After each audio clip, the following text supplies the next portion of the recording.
You're probably wondering how I got here. So, let's take it from the top. Got him? Good man. My name is Sickly Green, and I've set myself the impossible task of trying to start a band with minimal skills and experience. In the Wild West, a railroad town called Crewe. Yes, that Crewe, where a music scene once thrived, then died. Will I be successful in my mission, or is Crewe barren of opportunity? A graveyard for local talent? Will this town surprise me? Is it simply a hidden gem in slumber waiting to make a comeback? In this episode, I will try my best to take you on a journey into Crewe's old music scene and the hope for the future, in this series that I call How to Start a Band, where I will attempt to tell my journey into rock and roll.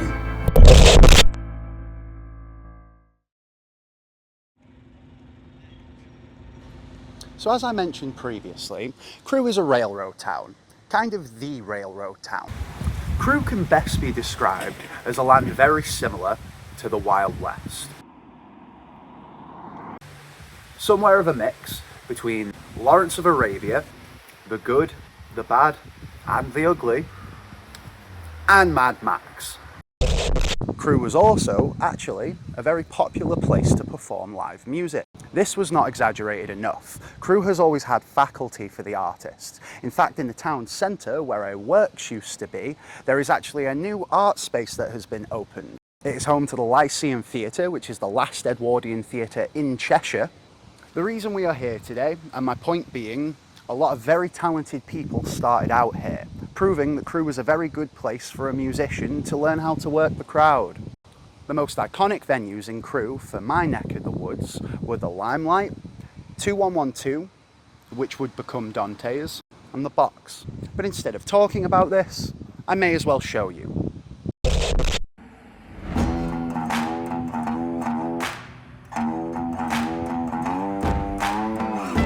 Now I am here at the Limelight Club to pay my respects to a dearly departed brother in grief. For years, this was the place to be. During my lifetime, I think the Limelight has only ever been a closed shell of its former glory. It had 3 floors of live music being played. Now can you imagine this building here, especially with maybe wooden panels for floorboards, that would make quite a vibration. I've gone off script. For years, the local community gathered here to socialise, to see live acts. It was quite popular with the pool team, but most importantly, to get drunk. Just to give you an idea of the scale of how close and tight-knit these communities were with the live music scene, that's the Limelight there.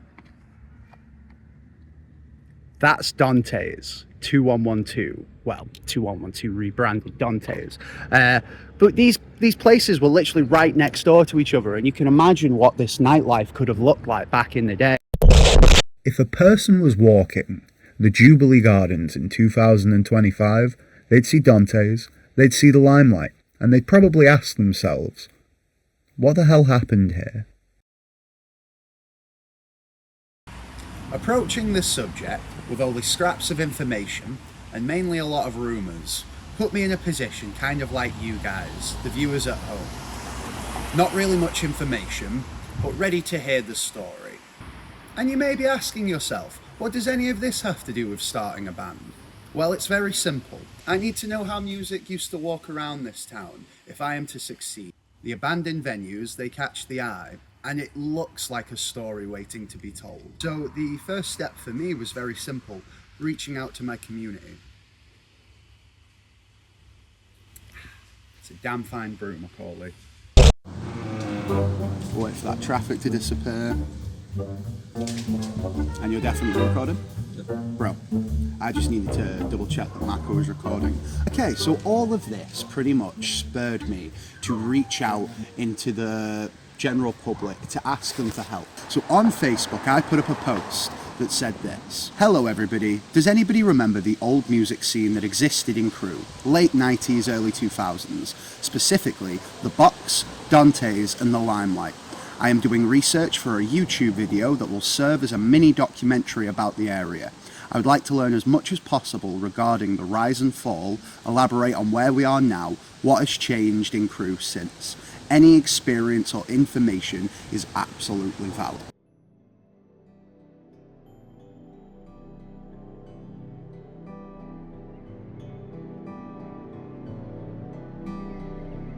Needless to say, the response was very, very good. A lot of people had fun. It's very clear that a lot of very special connections were made here. Some people had a little too much fun. But ultimately, I found the perfect eyewitness to the madness that ensued there. Enter Richard Thunderbolt Ross. How did I end up at all three venues?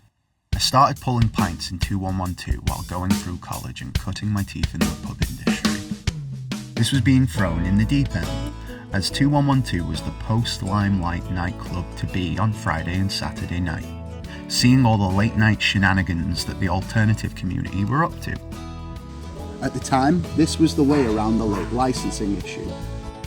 You could get the tickets as an extra from the Limelight at a cheaper rate than paying at the door.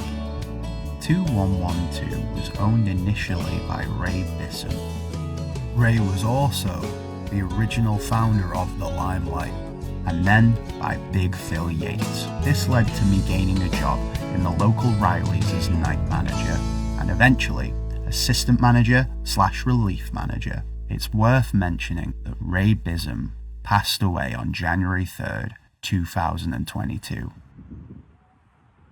Also, Phil Yates passed away on April 18th, 2024. Both men are local legends. I truly hope that I can pay tribute to the hard work and their contribution to the local area.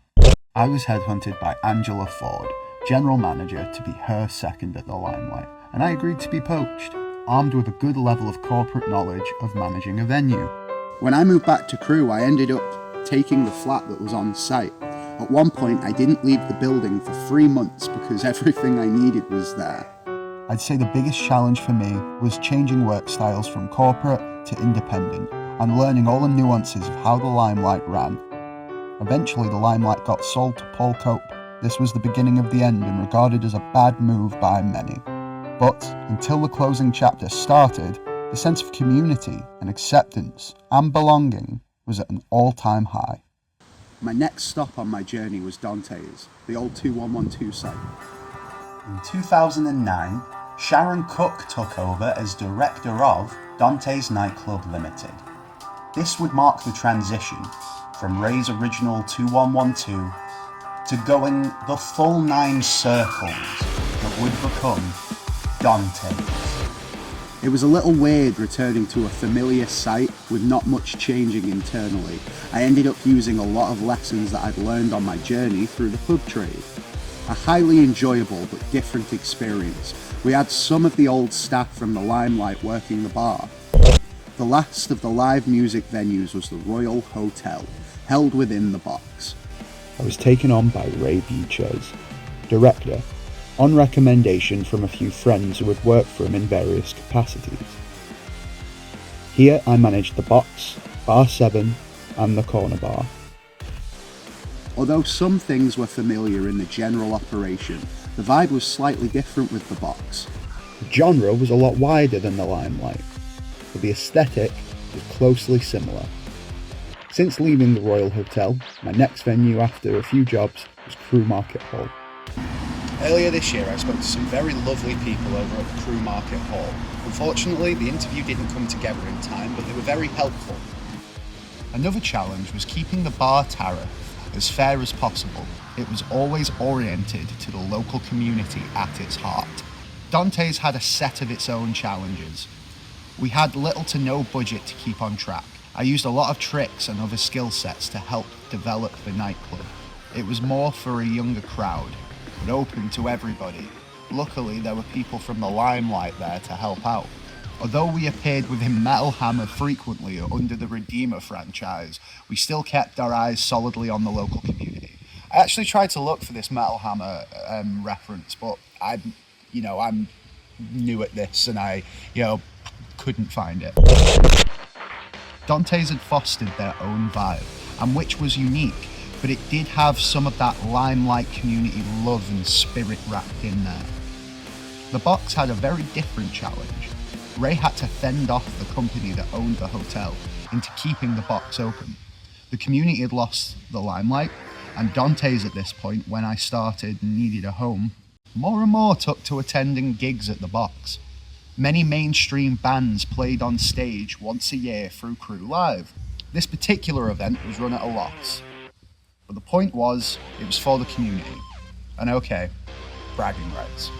One of the best nights was when Ash was on stage and all the post-gig chaos. Again, this was another independent business with its own rules that I needed to adjust to. But as you can imagine, it was first and foremost a hotel, then a live music venue, pub and nightclub. Again, it was all a calculated risk of what bands to book. Some of the heavy lifting was done by the Limelight, showing the Box what tribute acts were worth booking, and nostalgia to help with all the rest. Another challenge was preparation between various different styles of event, from bands, raves, student nights, northern soul and weekenders. The Box was truly a patchwork quilt. The effect it had on me. There have been lives saved because of random conversations with strangers who became friends and accepted others within this scene. I do dwell on the loss of a sizable live music venue and the impact it has had locally. There are many factors which make this incredibly hard to do again. Even though I do get prompted to start my own place, I do have a sense of pride when I look back on what has been achieved. But at the same time, sadness and nostalgia that it ended. Richard Thunderbolt Ross is a legend, and I'm really grateful for his statement. It's clear to see how hard everybody worked to keep this scene going. The echoes can be heard throughout the Jubilee Gardens, all over the Crewe community social media. We lost something truly special. And I will always be disheartened that I didn't turn 18 fast enough to be a part of it. Husbands and wives met there for the first time. But it's not all doom and gloom. In the process of making this video, a very kind man reached out to me. Enter Jamie Chalmers, a very lovely man who has been working at the new art space that has opened up in Crewe Town Centre.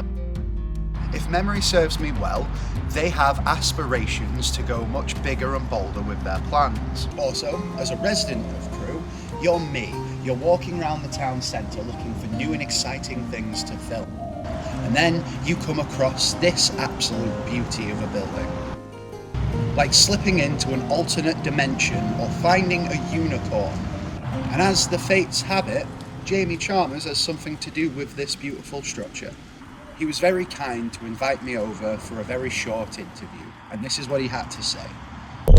I'm here at Art Space in Crewe. I'm with Jamie Chalmers. Thank you for taking the time to speak to me today, Jamie. Pleasure. Would you like to introduce yourself to the camera? Yeah. Hi everybody, my name's Jamie Chalmers. I'm the director of Crewe Creates. We're a community interest company based in Crewe with an agenda of kind of upping the cultural ante in the town.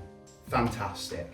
And Jamie's agreed to speak to me here today about his projects, specifically the main stage. Yeah. So Jamie, can you tell me as best you can, so what is this stage? When did it appear? Yeah, good question. So I think it turned up around about 2019, 2020. I only moved to the town then, and so it was already here when I arrived. But basically it's 2 shipping containers with one on top and then a big screen on the front of it. And it was part of the whole Lyceum Square redevelopment, so they kind of painted the place, put planters in, did up some of the buildings, and now they've recently put in some art installation kind of frames as well. So I think it was just to try and take what was a car park and turn it into a space that's more of a performance space and hopefully a hub for future activities. Well, it's beautiful, honestly, and I think it's a really good thing that it's outside the Lyceum, because it kind of leads a creative statement. So it's like theatre and art, music supporting each other in a way. Yeah. So my next question would be, with regards to the stage, if you were a performing artist, kind of like myself, trying to start a band, if I were to have, say, started the band, and I wanted to perform on the square, how would an artist go about it, or say like a comedian or something like that? Yeah, I mean, I think the theory is that it will be possible to, you know, connect with us. We're hoping to be in a position soon of having the responsibility for that, the stage, the screen. I'm calling it signal box because it's a box that transmits signals. So hopefully the theory is if someone wants to come along like your band, if you want to be able to perform on the space, then we will just enable that as best we can. You know, I think this space has got loads of potential. Signal box is basically a blank canvas that anyone can use. So with a bit of development, getting lighting sorted out and a few other bits and pieces, it should be pretty easy to turn it into a stage that someone can just rock out on. Yeah. But at the same time, it should be able to turn it into somewhere where we can do like Masioki, where we have 500 people singing like, I don't know, ABBA classics or something. That'd be a great one as well, ABBA. Like Yeah, ABBA night. I'm all over that. Yeah. So just my final question as well, more kind of to work towards your journey in creativity. So how did you get involved in all this? Yeah, that's a good question. Right, so I'm known as Mr. X Stitch. I'm like craft famous, which is like being famous, but nobody bothers you when you're shopping. But people love your patches. People love my patches. People love me from the internet. I moved to Crewe in 2020. Basically, I'm a dad and I want a place where my kids can come and do creative things. And so long story short, I set up a community interest company. And with my director, we were able to get funding to start running a series of events. And as part of that, we ended up using an empty shop, which we've turned into an art space. Now, that project's gone off a bit like a rocket. And what we've realized is Crewe is really fertile ground for creativity because there's loads of talented people here, but there isn't like the infrastructure to support it. Yeah. So the art space in and of itself has reflected that. We've had 3 artists in residencies, we've had performances taking place in the space. Now the fact that we're looking to run Signal Box as well, it ups the ante again because it just means that we can build the opportunity for more, like we want to do festivals, we kind of want to get people involved in celebrating the different aspects of the community, whether it's Kurdistani community, the hip hop community. We were thinking of a festival of motherhood. We're having all these ideas of ways that we can just bring people together, celebrating the space. But then also, you know, one of the things I want to do with Signal Box is build what I'm calling Signal Box Sound. So set it up so that people can DJ out of it and it can be a platform for playing music out, entertaining audiences. And even with that, right, if we have somebody who comes along and does like a Northern Soul set or a 2-tone set or something like that, if we program that content, then we can tell all the cool Vespa guys on their mopeds, oh, we've got the kind of music you like here, why don't you come and hang out here? Like the Billy Teds. Yeah. The Teddy Boys. Oh, Teddy Boys. Got that wrong on camera. No. But I think it's that, at the moment, there's because it's like there's hardly anything going on in Crewe, there's all the potential. And we're really lucky because we're like the only arts organisation in town. Both me and Nova, my director, have got quite fixed opinions on what we can do.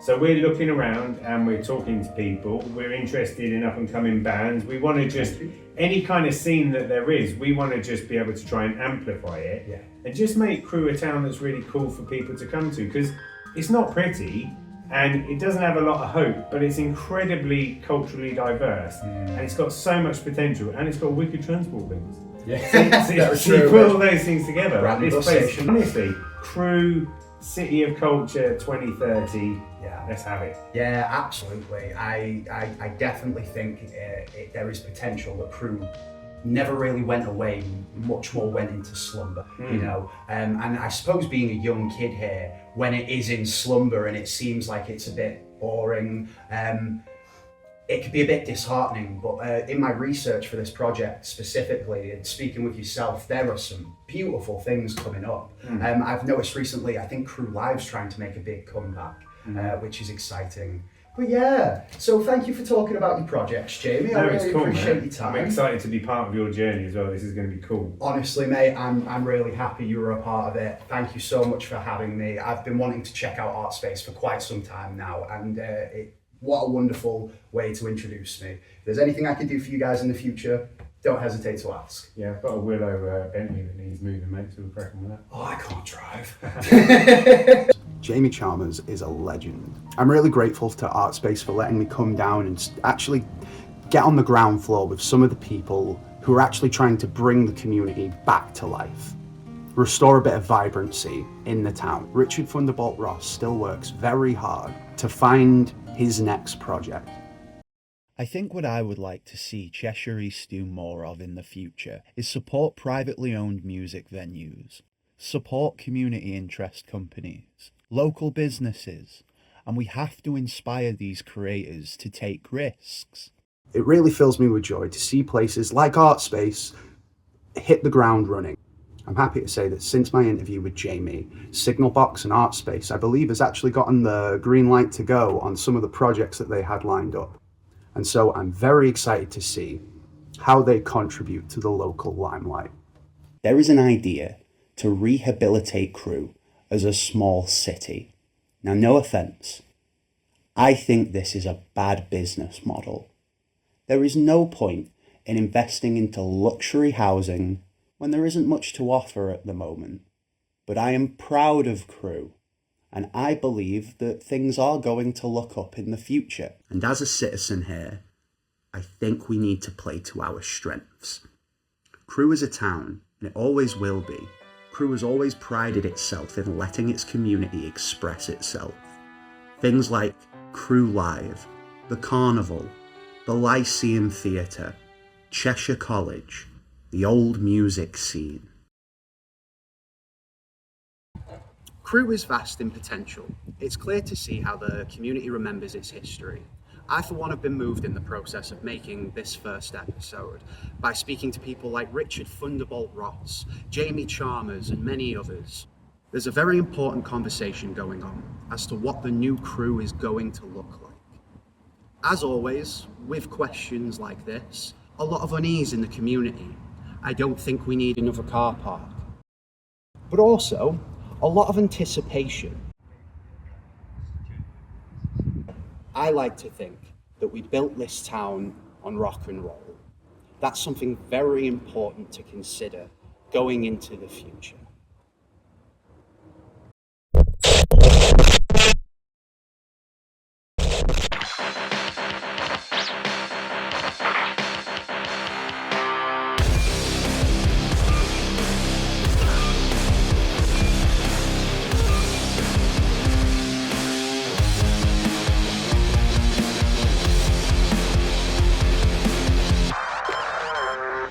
Crack.